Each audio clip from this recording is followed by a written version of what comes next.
पंछी नहीं है मंगला दीदी, ये हर्ष है, उल्लास है, जिन्हें मैं व्यक्त कर रही हूँ। देखो ना, इन्हें इनके बंधन से मुक्ति मिल गई और हमें हमारे दुर्भाग्य से। आज मैं इतनी आनंदित हूँ, इतनी आनंदित हूँ कि बस व्यक्त नहीं कर सकती।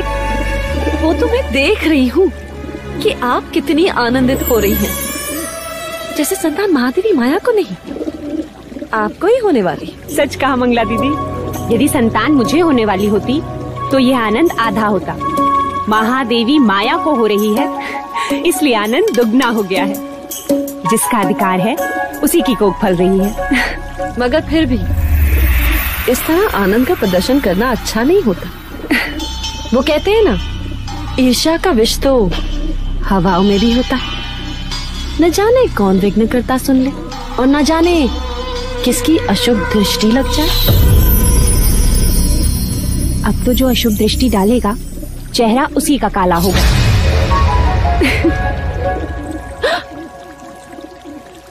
तुम्हारे चेहरे पर मेरा काजल था मंगला दीदी।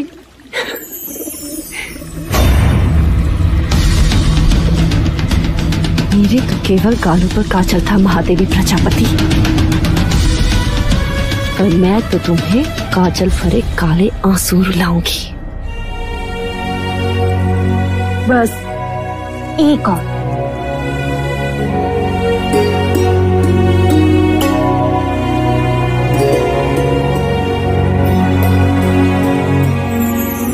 तो मेरी माँ है या बहन, क्या क्या करेगी मेरे लिए। अब रिश्ता है तो करना तो होगा ही। और वैसे भी तुम सबके साथ तो युवराज का केवल एक ही रिश्ता है, पर मेरे साथ तो दो दो हैं। दो? वो कैसे? अब देखो, मैं महाराज की अर्धांगिनी हूँ, यानी युवराज की माँ हुई, और तुम्हारी बहन अर्थात युवराज की मासी भी हुई। तो हुए ना दो दो रिश्ते।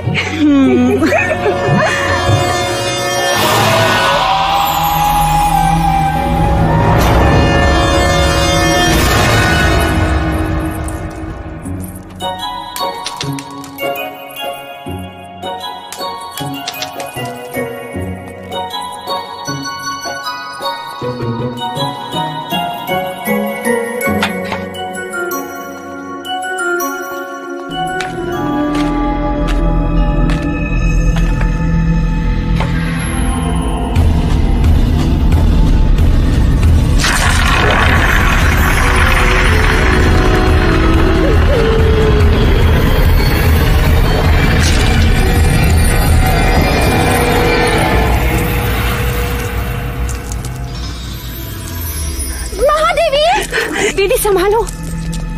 महादेवी, क्या हुआ? देवदत्त कंचे खेल रहा था, महादेवी का पैर फिसला। आप ठीक तो है महादेवी? ईश्वर की कृपा है, नहीं तो आज महादेवी की गोद सूनी हो जाती। गोद सुनी हो शत्रुओं की, महादेवी की तो बस गोद भराई होगी। क्यों दीदी? तथास्तु बोलो मंगला दीदी, तथास्तु बोल। तथास्तु।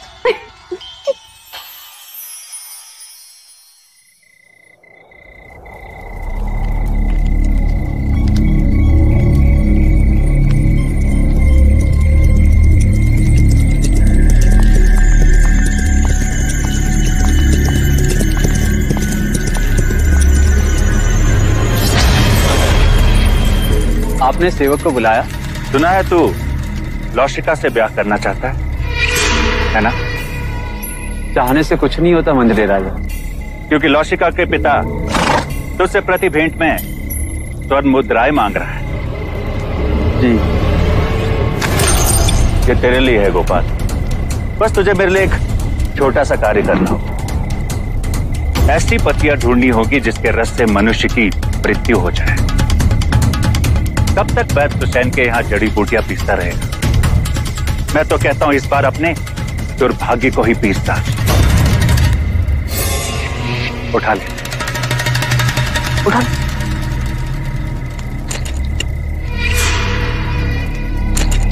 मैंने तेरा कार्य कर दिया गोपाल, अब तू मेरा एक कार्य करेगा। कुछ ही दिनों के पश्चात महादेवी माया की गोद भराई है और इस अवसर को मैं छोड़ना नहीं चाहता।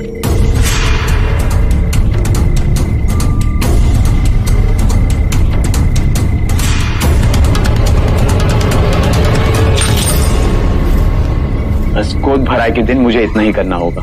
किसने दी तुझे ये मोहर? ये मैं नहीं बता सकता लौशिका। तू मेरा मरा मुंह देखेगा गोपाल, यदि ना बताया तो? यदि बता दिया तो तुम मेरा मरा मुंह देखेगी, वो जीवित नहीं छोड़ेंगे मुझे। लेकिन क्या लौशिका, कब तक तू दासी बन के रहेगी और कब तक मैं ये पत्तियां पीसता रहूंगा? और महाराज को पता चल गया तो?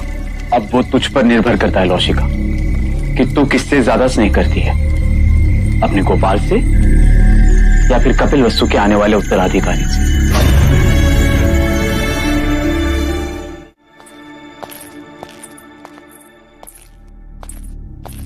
जो खीर महादेवी को खिलाई जाएगी उसमें मुझे विष मिलाना है।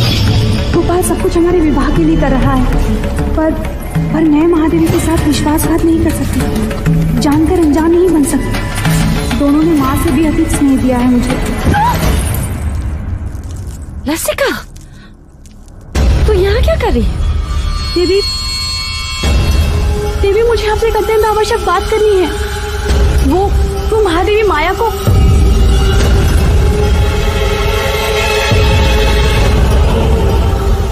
क्या कहना चाहती है? जी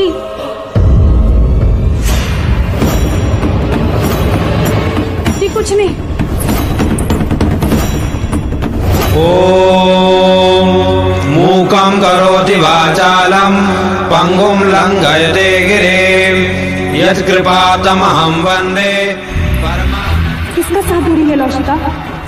क्या एक अपराधी के साथ जीवन बिता पाएगी?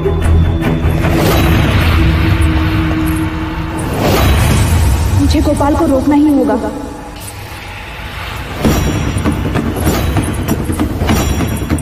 महादेव, अब तो आपको बच्चा संभालना सीखना ही होगा। ये सब आप इन्हें क्यों बता रही हैं? ये तो केवल युवराज को जन्म देंगी, पालूंगी मैं। हाँ यशोदा मैया, हाँ।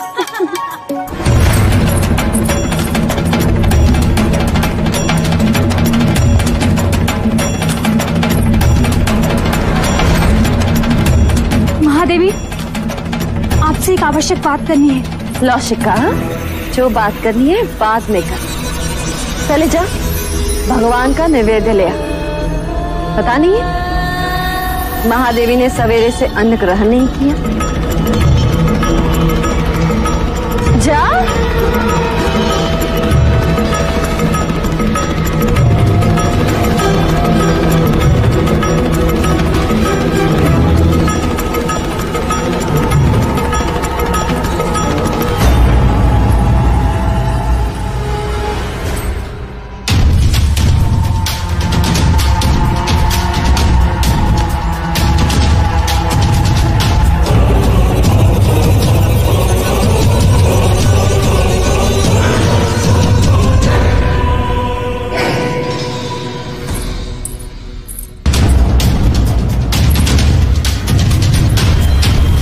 रुक जा।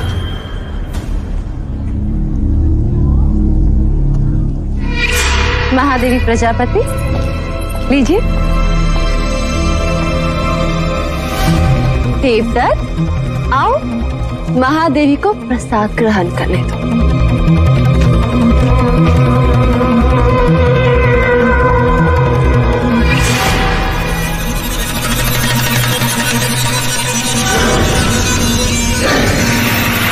नहीं महादेवी, पहले मैं खीर खाऊंगा। अच्छा ठीक है, पहले हम आपको खिलाते हैं। चलो मुंह खोलो।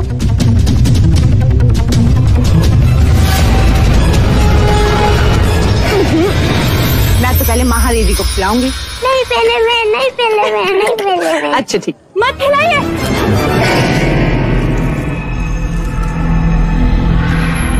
रुक जाइए महादेवी।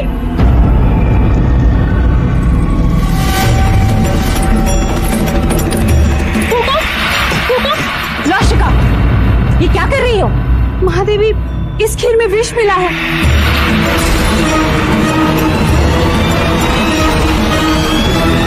खीर में विष? किसने मिलाया विष?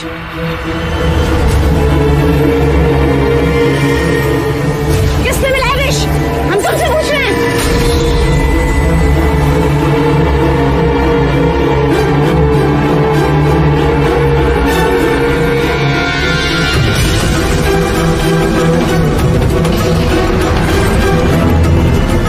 गोपाल,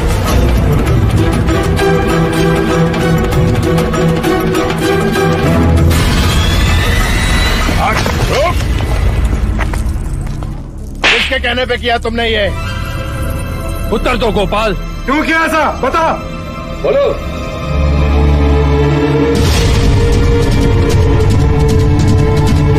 तूने ऐसा क्यों किया?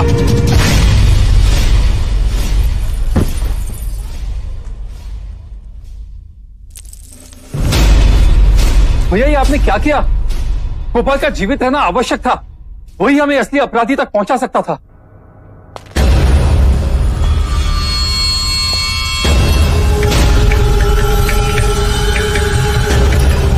हमें क्षमा कीजिएगा महाराज, किंतु हमारे कुल पे कोई अशुभ दृष्टि डाले ऐसे व्यक्ति को हम एक क्षण भी जीवित नहीं देख सकते, एक क्षण भी नहीं। आपके इस अनुरोध से बहुत बड़ी भूल हो गई, हमें क्षमा कर दीजिए मां, क्षमा कर दीजिए मां।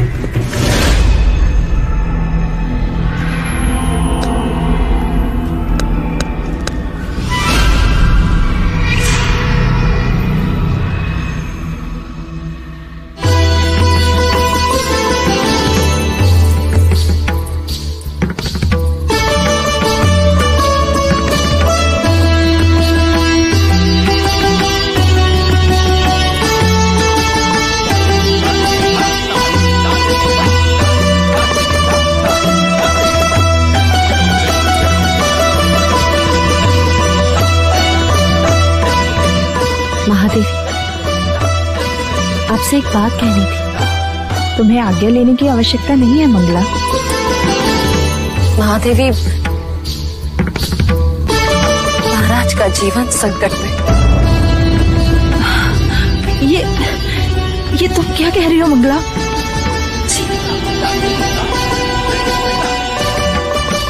एकांत,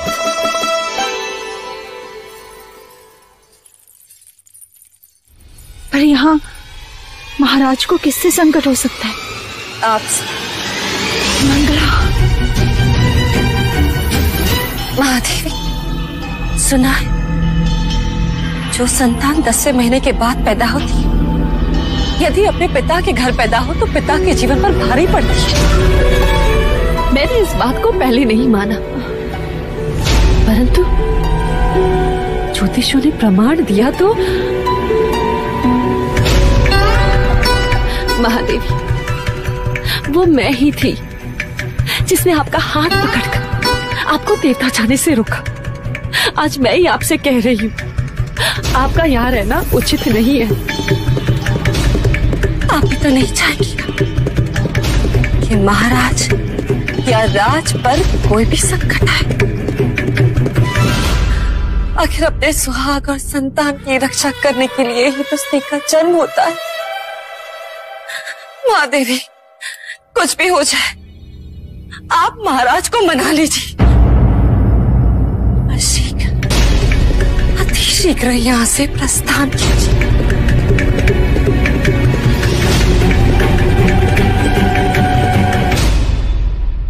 हम कल सवेरे ही देवदाह के लिए प्रस्थान करेंगे।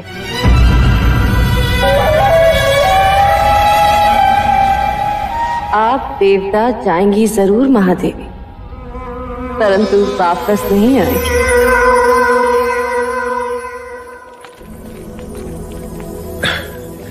किसी ने सत्य कहा है, स्त्रीहट, बालहट और राजहट के आगे किसी के नहीं चलती। और इस समय मुझ में वो तीनों हट हैं, है ना देव?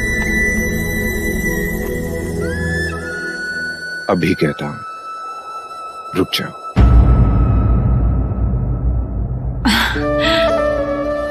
और मैं कहती हूँ जाने दीजिए, मेरा स्वास्थ्य भी अच्छा है और मन भी प्रसन्न है। इसी कारण मैं और प्रजापति माता पिता से भी मिल लेंगे, युवराज के जन्म का समाचार मिलते ही आप भी चले आना देवदा।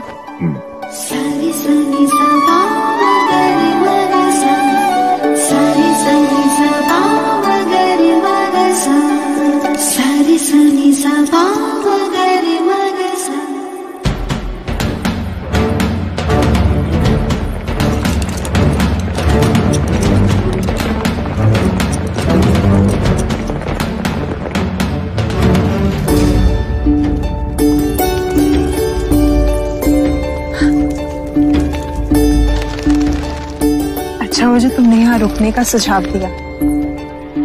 वर्षों बाद देखा इस लुम्बिनी वन को, पर सुंदरता अलौकिक है, जैसे जैसे मानो धरती पर स्वर्ग। सच। दीदी, तुम चलकर उस शाल वृक्ष के नीचे आराम करो, मैं खाने का प्रबंध करती हूँ।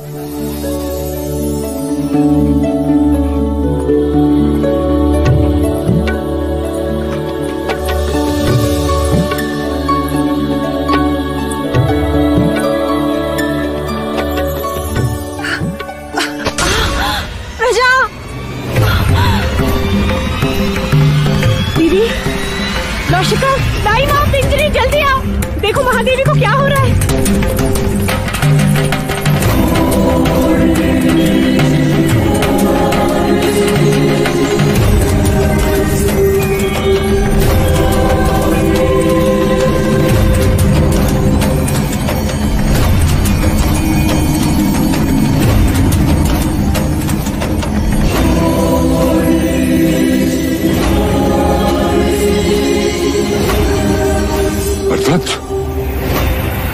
नर्तत, नर्तत। जी मुनिवर। वो आ रहा है, जगत जन्मदाता, जन्म लेने वाला है।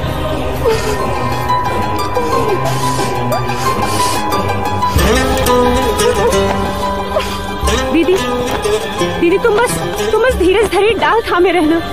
उसने कहा था कि वो आएगा, अब वो आ गया है।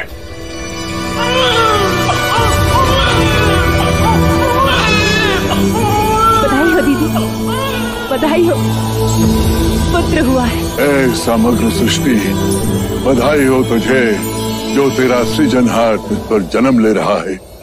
क्या देख रहे हो मुनिवर? भारतवर्ष।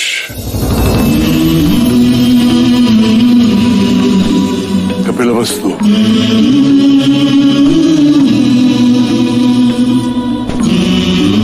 लुम्बिनी वन,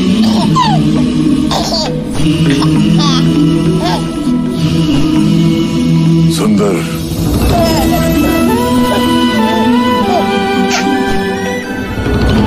मन को छू लेने वाली दिव्य आत्मा। ना सुंदर बालक हमने पहले कभी नहीं देखा। देखो तो कैसे मुस्कुरा रहा है। महाराज देखेंगे तो कितने प्रसन्न होंगे। बड़ी प्रसन्नता का अवसर है नर्तत, जो मैं उस काल में जीवित हूँ जिस काल में एक महान युग पुरुष ने जन्म लिया है। अब तू ही बता, तेरी इस लीला को मैं किस नाम से पुकारूं? अब तुम ही कहो दीदी। युवराज को क्या कह के पुकारे?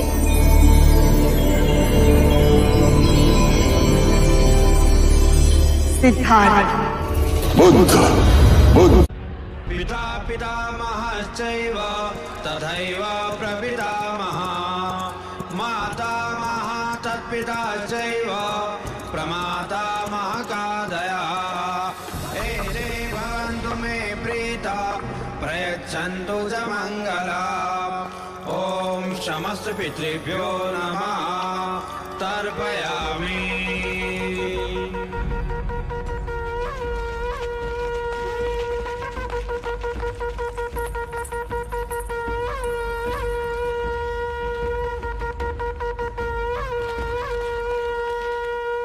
सूर्या, प्रणाम महाराज। तुम यहाँ क्या करे? तुम्हें तो मैंने महादेवी माया के साथ देवदा भेजा था। जी महाराज, पर देवदाह पहुंचे उससे पहले ही लुम्बिनी वन में। लुम्बिनी वन में क्या हुआ? सूर्या, लुम्बिनी वन में क्या हुआ? महादेवी ने शाह के कुल के युवराज को जन्म दिया है महाराज। क्या? जी जी महाराज।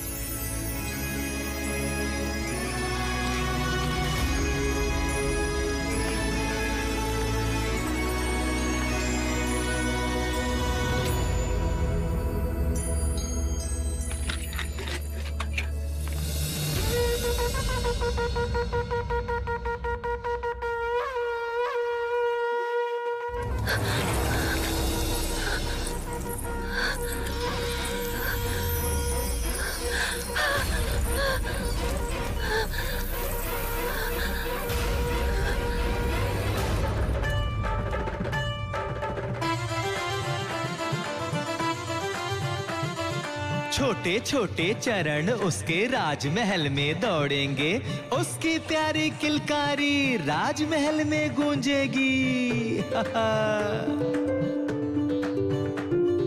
वो जो हंसेगा नगर हंसेगा, उसके साथ जग झूमेगा। कल का सूरज आज ही देखो अपने राज्य में चमकेगा। वह आएगा, वह आएगा। हाँ, पहलिया मत बुझाओ जी, ये बताओ ना कौन आएगा, कौन आएगा? अपना युवराज आएगा।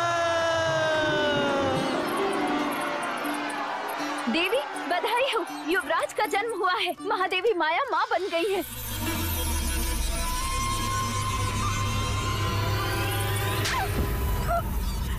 ऐसा समाचार सुनाने से पहले मार क्यों नहीं गई? जाओ यहाँ से, मुंह काला कर अपना। ये समाचार देकर तुमने बड़ा उपकार किया है मुझ पर सूर्या। मांगो सूर्या, मांगो मांगो सूर्या, हीरे मांगो, मोती मांगो, राज्य मांगो। आज मुझसे मेरा होना मांगो सूर्या, मांगो सूर्या।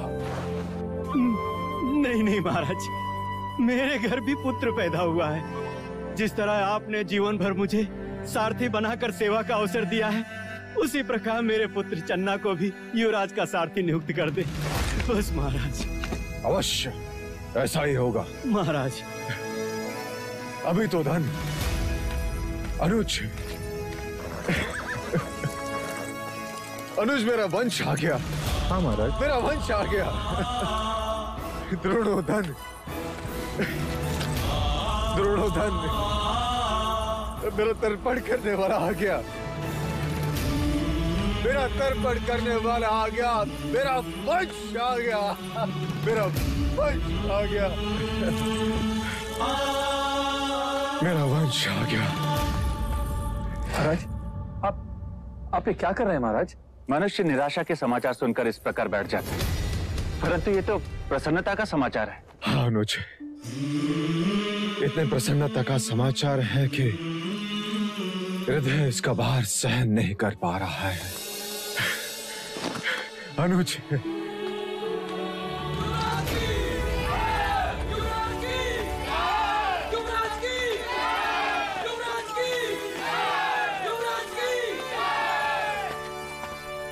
मैं महाराज शुद्धोधन और समस्त शाक्य कुल आप सब प्रजाजनों के आभारी हैं। आप सबकी शुभेच्छा, आशीर्वाद और प्रार्थना के लिए जो आप सब ने हमारे लिए की, वो इसी का फल है जो आज हमें ये दिन देखने का अवसर मिला। हमारे ललाट से निस्संतान होने का दुर्भाग्य मिट गया। आज सारा कपिलवस्तु राज दरबार का अतिथि है। राज्य में 3 दिन तक उत्सव होगा।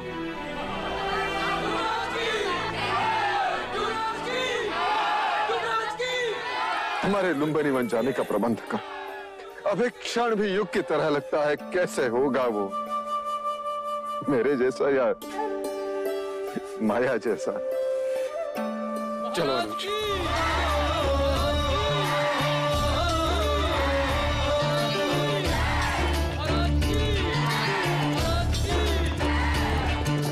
सुख जितना उतना ही दुख है, जितनी रातें उतनी भोर।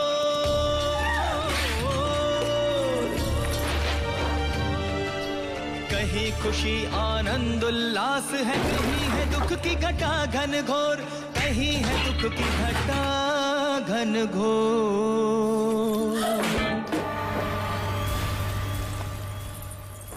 छोटी महादेवी, लगता है हमें शीघ्र देवता पहुंच जाना चाहिए।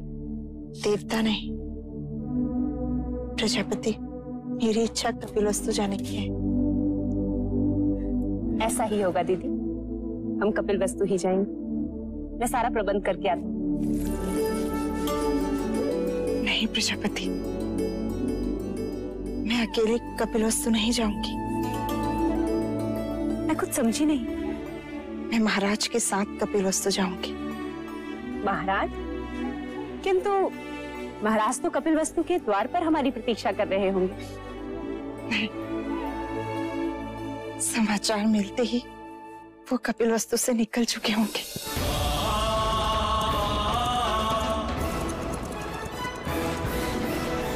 बधाई हो महारानी, बधाई हो। शुभ समाचार है, महाराज कुछ ही घड़ियों में लुम्बिनी पहुंचने वाले हैं। दीदी, तुम केवल महाराज की अर्धांगिनी ही नहीं, उनके हृदय की गति और उनके मस्तिष्क की सोच भी हो। अब मेरा बखान करना छोड़ और महाराज के स्वागत की तैयारी कर। ठीक है, और कुछ? हाँ, इस बार तू 16 श्रृंगार करके महाराज के पास जाएगी, जिससे कि उनकी खुशी दुगनी हो जाए। ठीक है।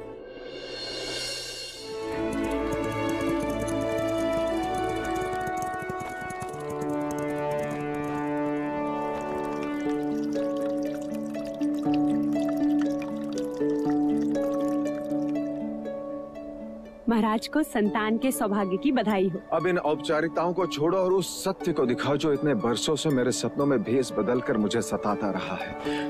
युवराज कहाँ है? महादेवी कहाँ है? रुकिए, कहते हैं घर पे संतान आने से पूरे घर की आयु छोटी हो जाती। आज हमें भी आपसे हट करने का मन हो रहा है। पहले उपहार दीजिए, फिर भीतर जाने देंगे। अभी मेरे पास तुम्हें देने के लिए कुछ नहीं है, केवल वचन के। मैं तुम्हें वचन देता हूँ, जब चाहो जो चाहो मांग लेना, मैं मना नहीं करूँगा।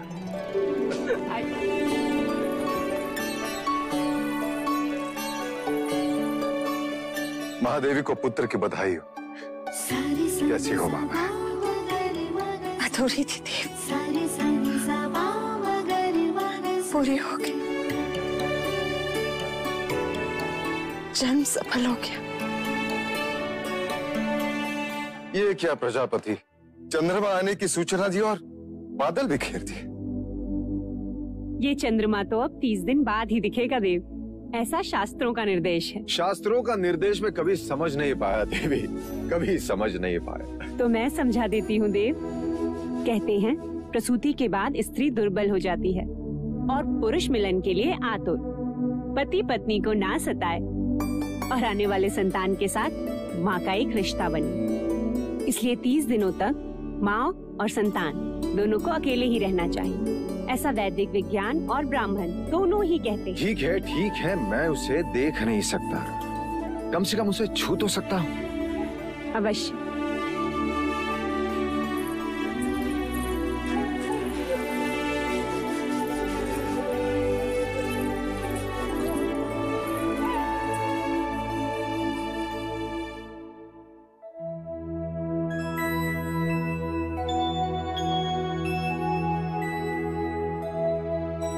क्या देख रहे हैं देव? ब्राह्मण हथेली देखकर रेखाएं पढ़ता है, वैश्य उंगलियां देखकर ये सोचता है कि टके गिन पाएगा कि नहीं।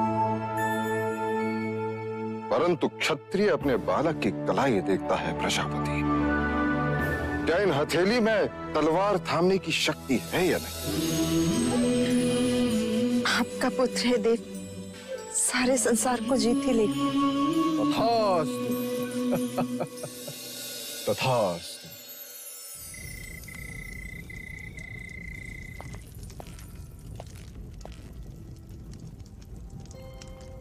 सुबह से द्वार नहीं खुले हैं।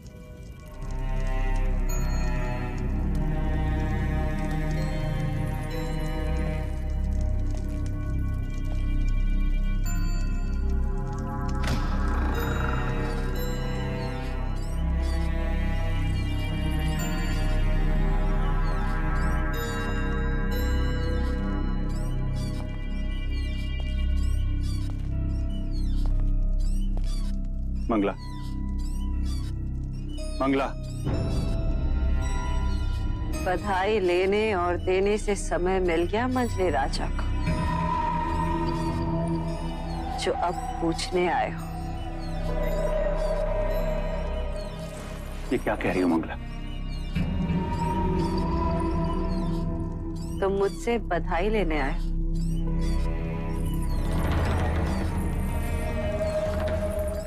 लो, मैं भी कह देती हूँ, बधाई हो आर्य इस राजमहल को युवराज की, और तुम्हें देवदत्त की बर्बादी की। ये सब क्या? हाँ, सारे नगर में हर्षोल्लास है। यदि महल में किसी को भी ज्ञात हो गया कि तुम प्रसन्न नहीं हो, तो वो क्या सोचेंगे? वो क्या सोचेंगे? क्या समझेंगे? सपने मेरे टूटे हैं यार। राजगद्दी तो देवदत्त के हथेली से छीनी गई है। क्या कुछ नहीं किया मैंने, परंतु सब व्यर्थ। कपट के कंचे बिछाए, बच गए। गोद भराई के दिन विष मिलाया, फिर भी बच गई। क्या बोले जा रही हो? देवता में हथियारों को रखा, जिससे सारे प्रश्न ही समाप्त हो जाते, परंतु वो तो वही के वही प्रतीक्षा करते रह गए। और तुम दुनिया में हमारे दुर्भाग्य ने जन्म ले ही लिया।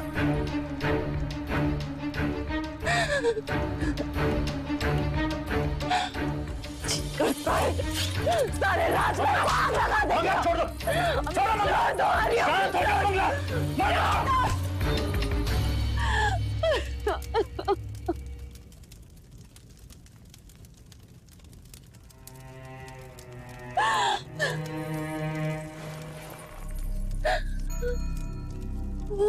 संयम से काम लो मंगला। मशाल से केवल महल जलेगा, हमें अपने दुर्भाग्य को जलाना है। इस आग को संभालना होगा। जाओ और जाकर स्वागत की तैयारी करो और आरती के दिए जलाओ।